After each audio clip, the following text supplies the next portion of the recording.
예수아와 바니와 세레바와 야민과 악굽과 사브데와 호다야와 마아세야와 그리다와 아시랴와 요사밧과 하난과 블라야와 레위 사람들은 백성이 제자리에 서 있는 동안 그들에게 율법을 깨닫게 하였는데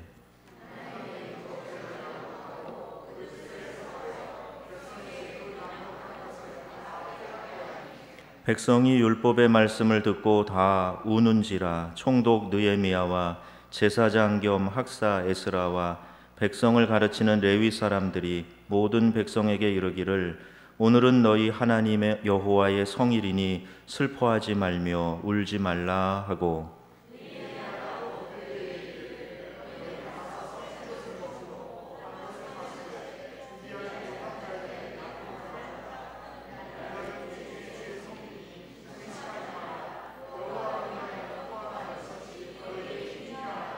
레위 사람들도 모든 백성을 정숙하게 하여 이르기를 오늘은 성일이니 마땅히 조용하고 근심하지 말라 하니 모든 백성이 곧 가서 먹고 마시며 나누어 주고 크게 즐거워하니 이는 그들이 그 읽어 들려준 말을 밝히 알미라. 아멘. 요새 사람들이 건강을 지키기 위한 노력을 참 많이 합니다. 그래서 피부 나이를 이야기하더니 이제는 우리 장기의 나이를 이야기합니다. 그래서 작년에는 37살이었는데 올해는 30살이 되었어. 이렇게 얘기하는 사람이 있어요. 간의 나이가 그렇다는 거예요. 간의 나이가 60세이신 분이 내 장기의 나이가 50살이라고 이렇게 얘기하는, 그게 종종 듣습니다. 여러분 건강관리 잘 하셔서 젊음을 잘 유지하시기를 바랍니다. 그런데 세월은 막을 수가 없습니다. 육체는 늙어가는 것이 정상이지요. 성경에도 말씀하기를 우리의 겉사람은 날이 갈수록 후패한다, 늙어간다는 이야기지요. 그러나 우리의 속사람은 날로 새로워지는도다. 고린도후서 4장에 말씀하고 있습니다. 우리의 속사람은 우리의 영혼을 이야기하는 것이지요. 우리 사람은 육체만 있는 것이 아니라 우리 사람을 구성하는 것 안에는 우리 혼이 있고 영이 있고 그렇습니다. 그래서 우리의 영혼을 가진 존재이기 때문에 육체는 시간이 지날수록 나이가 드실수록 점점 약해지고 주름이 생기고 그럴 수밖에 없어요. 그런데 우리의 영혼은 시간과 상관없이 날로 새로워질 수 있다, 이렇게 말씀하고 있는 거죠. 그러면 속 사람의 변화는 어떻게 이루어지는 것일까? 오늘 느헤미야서를 우리 함께 나누는 6번째 시간에는 우리의 겉과 속, 즉 우리의 틀과 그 안의 내용에 대해서 좀 생각을 해보려고 하는 것입니다. 자, 이제 성벽이 완공이 되었습니다. 성벽은 틀입니다. 그리고 그 안에 살아가는 사람들은 내용입니다. 성벽이 완공되어서 그 안에 들어가 산다고 해서 저절로 하나님의 백성이 되는 것은 아닙니다. 이제 거기에 담아야 할, 거기에 들어가서 살아야 할 사람들의 삶을 생각해야 될 때가 된 것입니다. 외면을, 즉 하드웨어를 잘 만들었으면 그러면 그 속에서 사는 사람들이 어떤 수준의 사람이 되어야 되는가, 여기에 대해서 지금 성경을 말씀하고 있습니다. 근본적인 문제부터 시작을 해야 되겠지요. 왜 성벽이 무너졌는가 하는 겁니다. 왜 사람들의 꿈이 사라졌는가? 자, 여기서부터 우리가 생각을 해야 됩니다. 우리 속사람이 하나님의 백성답게 살지 못했기 때문에 하나님의 징계를 받고 이들은 흩어져 포로로 잡혀갔다가 다시 이제 겨우 돌아온 그런 상황이 된 것 아닙니까? 근데 이사야 1장 11절 말씀부터 보면 그들의 종교적인 위선이 나오고 있습니다. 내가 내 눈을 너희에게서 가리고 너희가 많이 기도할지라도 내가 듣지 아니하리니 이는 너희의 손에 피가 가득함이라, 이렇게 말씀하고 있어요. 너희 손에 죄악이 가득하기 때문에 기도해도 듣지 않겠다, 이제 하나님이 이렇게 말씀하고 계시는 겁니다. 속 사람이 부패해서 죄악을 범하는 것을 밥 먹듯이 하고 종교 행위에만 열을 올리는 그 형식만 남아있는 이런 이스라엘 백성을 향하여서 하신 말씀이지요. 복의 근원이자 축복의 통로로 살아가려면 성벽을 완공한 다음에 이제 하나님의 언약 백성답게 한 걸음 더 전진해야 됩니다. 우리가 외형을 갖추고 이렇게 예배 자리에 이렇게 열심히 나오셔서 우리 수요 예배가 거의 배가 된 것 같아요. 우리 많이 나오셔서 예배 드리고 주일 예배 사람들이 모여서 나는 예배 꼭 지킬 거야. 이런 예배를 드리는 형식 중요한데 예배에 참여한 사람들의 마음이 그 심령이 영혼이 이제 어떤 준비를 갖춰야 되고 어떻게 변화되어야 하는가 이 단계로 올라가야 한다는 것입니다. 먼저 눈을 떠야 됩니다.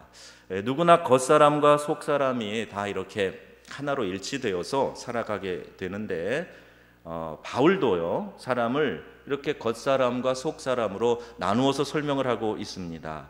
로마서 7장, 고린도후서 4장 그 말을 하고 있는데요. 겉사람 즉 우리의 육신은 죄악의 법을 즐거워하고 그것을 쫓아가기에 더 빠르다는 거예요. 그리고 우리의 속사람, 우리의 영은 하나님의 법을 즐거워한다. 이렇게 또 표현하고 있습니다. 육에 속한 사람, 영에 속한 사람이라고 분류를 하지요. 육에 속한 사람이 바로 우리의 죄악의 속성을 쫓아가는데 바쁜 사람들이에요.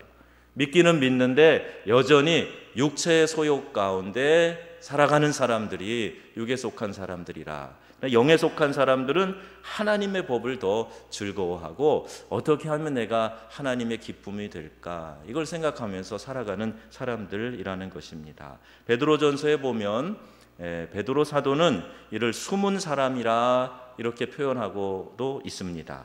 우리의 겉사람은 물질과 성공을 얻기 위해서 때로는 거짓과 불의를 일삼기도 합니다. 사람을 미워하기도 하고 잘 용서하지도 않는 그런 속성을 가지고 있어요. 그리고 이 땅의 것만 추구하면서 살아가고 있습니다.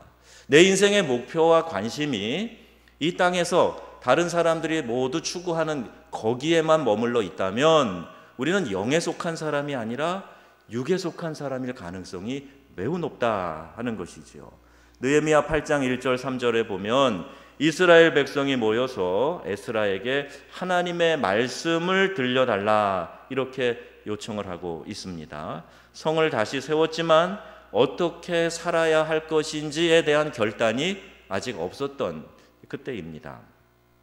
에스라는 느헤미야보다 13년 먼저 바벨론 포로에서 돌아온 제사장이고 또 학사였다. 오늘로 말하면 신학 박사 같은 사람, 또 목회자 이런 사람이었어요. 그 이스라엘 백성에게 가르치기로 헌신한 사람이었는데 많이 이야기하고 전하려 해도 이 사람들이 귀를 열고 마음을 열고 잘 듣지 않았던 거지요. 이제 느헤미야를 통해서 성벽이 다시 완공이 되고 나서 이제 사람들이 마음이 준비가 됩니다. 그리고 하나님의 말씀을 들으려는 그런 마음을 갖게 됩니다. 이제까지 자신들이 실패했던 그 삶에서 벗어나려고 다시 한번 말씀을 붙잡는 그런 모습을 볼 수가 있습니다. 자, 이런 분들은 기회가 있는 거예요. 이런 분들은 복받은 분들입니다. 그런데 재앙이 뭔 줄 아세요? 하나님의 말씀을 들어도 깨닫지 못하는 거예요. 수없이 내가 말씀을 접하고 하나님이 내 안에서 그렇게 안타깝게 내 안에서 말씀해 주셔도 자기의 죄를 알지 못하는 것, 이게 재앙입니다. 죄를 깨닫는 것은요, 가능성의 시작입니다.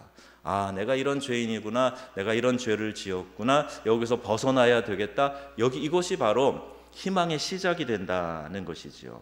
그래서 우리는 먼저 우리 눈을 떠야 할 것이고 그 다음에 자기 자신을 바라볼 수 있어야 됩니다.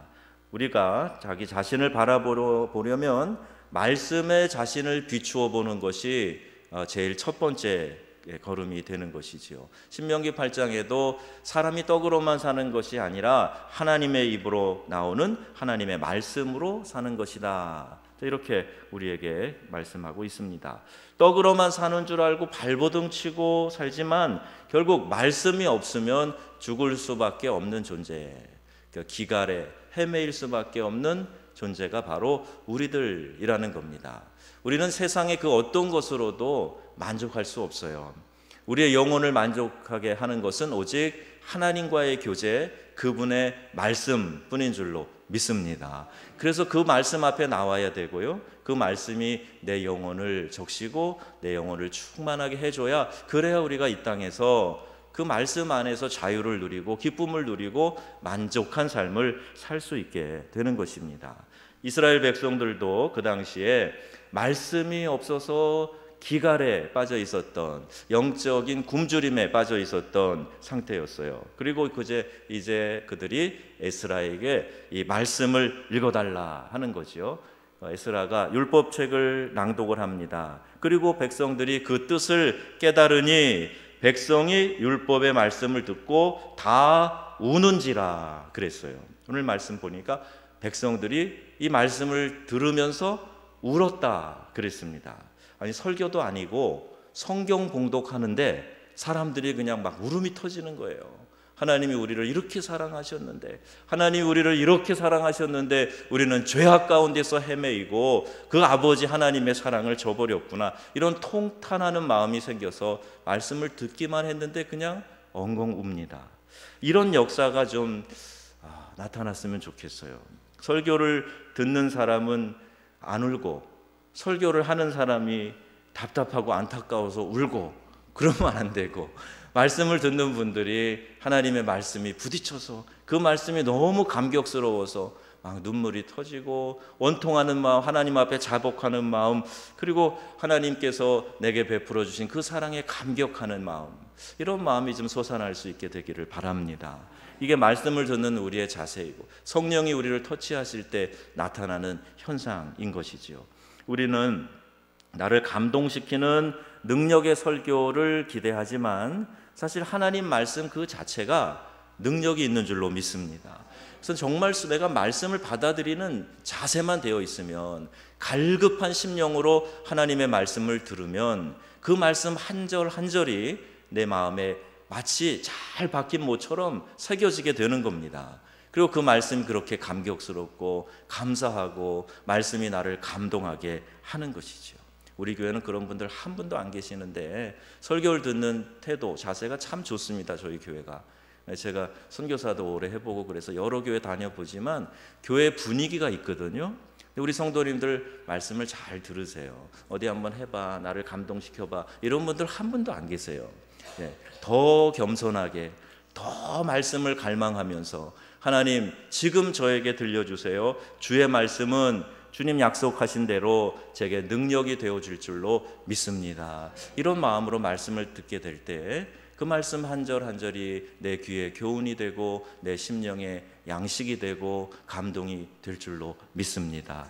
히브리서 4장에 분명히 그 말씀의 기능에 대해서 이렇게 이야기하시지요. 하나님의 말씀은 살아있고 활력이 있어서 좌우의 날이 선 어떤 검보다도 예리하여 혼과 영과 관절과 골수를 찔러 쪼개기까지 하며 또 마음의 생각과 뜻을 판단하나니 그랬습니다.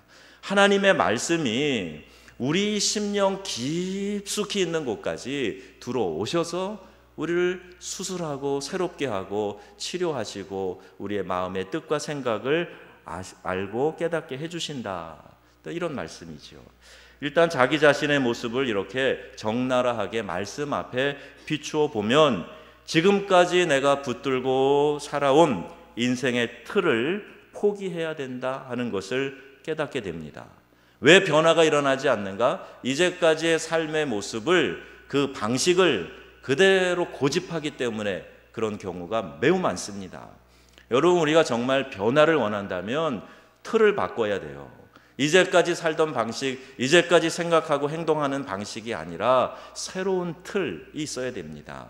새 포도주는 새 부대에 담아야 하듯이 정말로 내가 변화를 원한다면 이제까지의 방식이 아닌 새로운 틀을 구하고 그것을 말씀을 통해서 깨닫게 해 주옵소서. 이런 간구가 우리에게 있어야 할 줄로 믿습니다.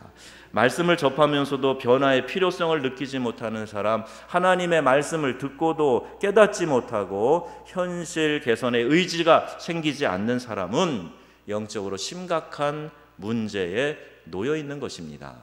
정말 하나님을 믿으면 그 말씀이 나에게 심각하게 들리게 되어 있어요. 정말 하나님을 믿으면 내가 말씀을 편식하지 않습니다. 나를 위로하고 용기를 주고 격려하는 말씀만 쫓아다니는 게 아니라 나를 책망하고 바르게 세워주는 따끔한 그 말씀에도 내가 정신 차리고 듣게 되고 그 말씀을 받아들이게 되는 거예요. 부모와 자식 간에도 존중하고 신뢰하고 사랑하는 관계가 있으면 부모가 어떻게 야단을 쳐도 아이들은 듣습니다. 내가 존경하고 사랑하기 때문에, 내가 우리 부모님의 마음을 알기 때문에 그걸 받아들이는 거죠. 정말 사랑하는 관계에서는 스승과 제자 사이에서도 얼마든지 나무랄 수가 있어요. 너 그렇게 하면 안 돼. 따끔하게 야단칠 수 있습니다. 너 그거 잘못된 거야. 고쳐. 말할 수 있습니다. 정말 사랑하면 그것이 오해가 되지 않기 때문에 그렇지요.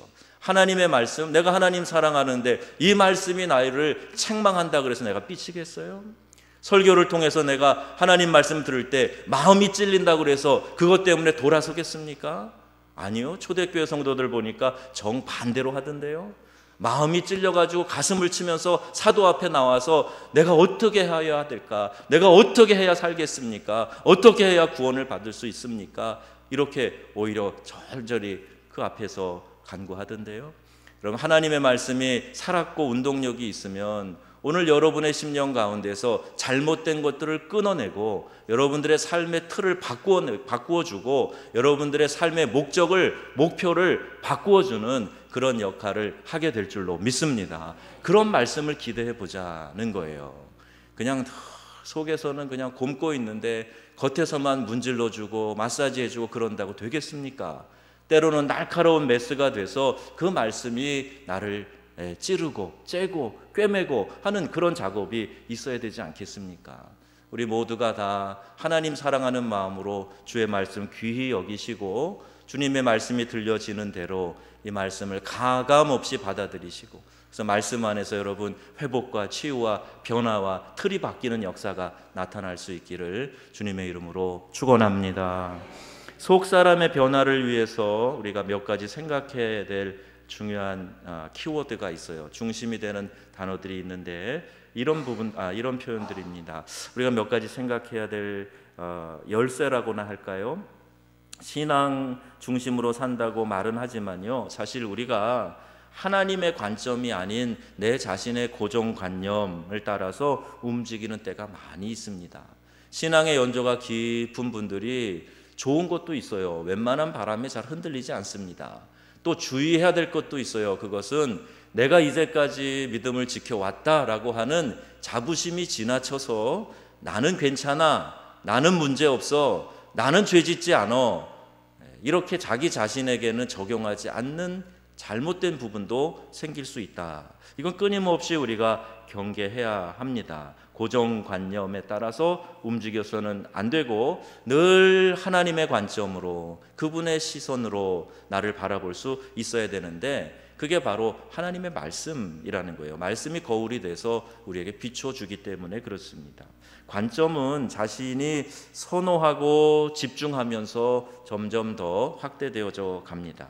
이 관점이 하나님과 다른 사람을 이해하는데 때로는 어떤 렌즈처럼 활용이 되기도 하는 것이죠. 그래서 좋은 관점을 갖는 것이 중요한데 이 세 가지의 좋은 관점 어떤 것이 필요한가? 첫째가 자아상입니다. 내 자신은 누구인가에 대해서 바른 자아상을 가져야 된다는 겁니다.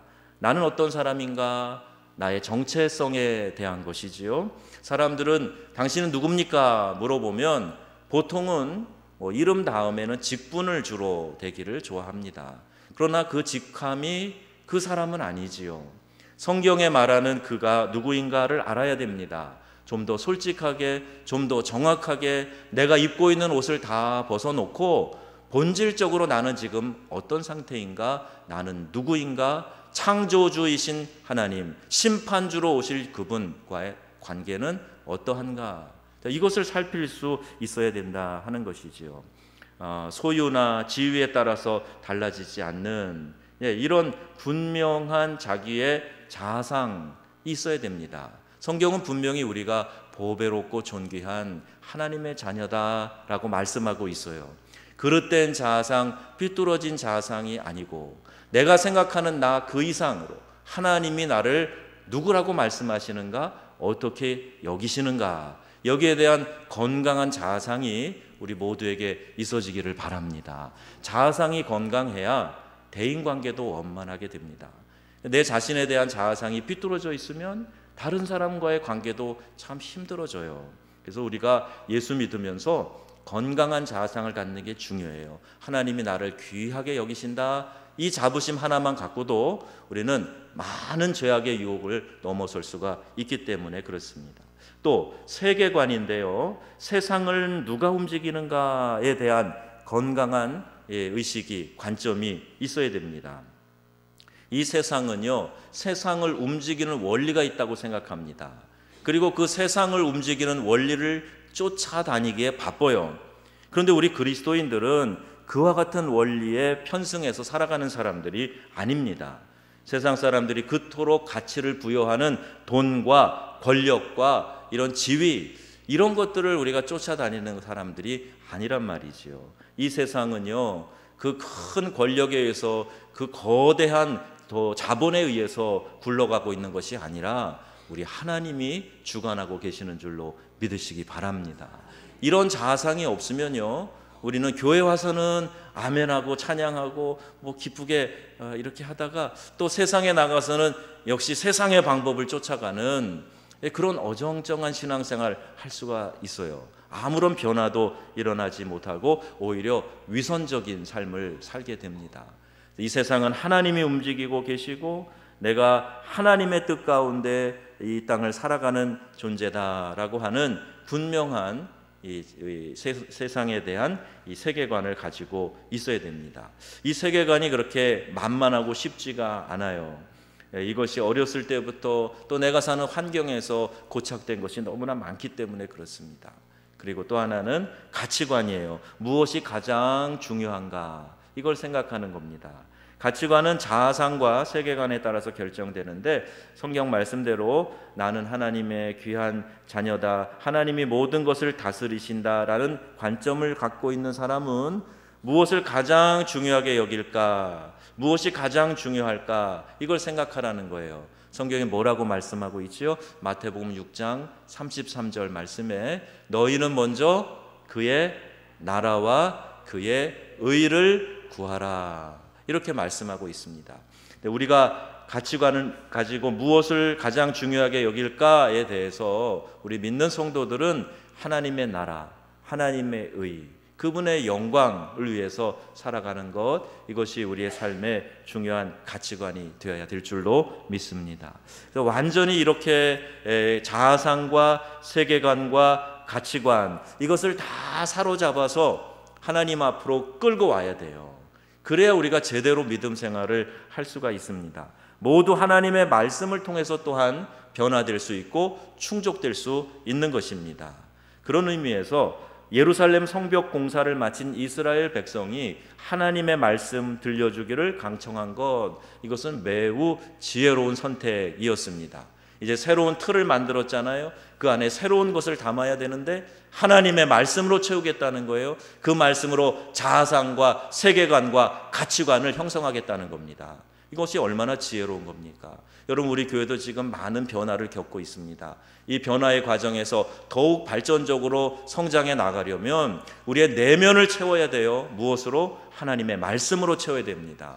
그 말씀이 우리에게 가르쳐 주시는 가치관을 가지고, 세계관을 가지고, 자아상을 가지고 살아갈 수 있어야 한다 하는 거예요. 여러분, 말씀을 가까이 하시고 들려지는 말씀을 소중히 여기시고 그 말씀, 우리 공동체에 선포되는 이 말씀을 붙드시고 믿음으로 전진하시기를 주의 이름으로 부탁합니다. 속사람의 변화는 이렇게 철저하게 자기 자신을 말씀으로 비추어 보는 데서부터 시작이 되는 겁니다. 저는 새벽 기도에 나오시는 분들에게는 좀 더 강하게 도전을 드려요. 우리 갈라디아서 말씀을 묵상 중에 있는데, 적어도 이렇게 새벽 제단을 지키는 분들이라면 내 자신이 말씀 앞에서 거꾸로지고 변화되고 하는 것에 관심을 많이 가져야 돼요. 그래야 거기서부터 출발해서 우리의 삶이 바뀌고 우리의 모든 주변이 바뀌고 그 공동체가 바뀌고 가정이 변화되는 것을 경험할 수 있기 때문에 그렇습니다. 그래서 속 사람의 변화는 우연히 일어나지 않습니다. 믿음의 조상이라고 하는 아브라함도 그가 75세에 기약 없이 고향을 떠난 것, 이것이 그를 위대하다라고 말할 수 있을까? 그 이후에도 계속해서 실패투성이인 모습을 보면서 어떻게 그를 복의 근원이라고 이야기할 수 있을까? 이런 생각마저 듭니다. 계속 실수하고 실패하고 또 그렇게 연약한 모습을 보였지만, 그러나 그가 한순간의 결단을 통해서 그가 믿음의 조상이라는 호칭을 듣게 됩니다. 바로 그 100세에 얻은 아들 이삭을 하나님의 명령대로 순종하여 단위의 제물로 드릴 때 그가 그런 변화를 경험합니다. 히브리서에서는 이걸 이렇게 말씀하고 있어요. 아브라함은 시험을 받을 때에 믿음으로 이삭을 드렸으니 그는 약속들을 받은 자로 돼 그 외아들을 드렸느니라. 그를 죽은 자 가운데서 도로 받은 것이니라. 이렇게 말씀하고 있습니다. 즉 우리의 믿음은 하나님이 우리에게 명하셨을 때, 하나님이 우리를 테스트하실 때 그때 한 단계씩 뛰어넘는 것을 우리가 보게 되는 거지요.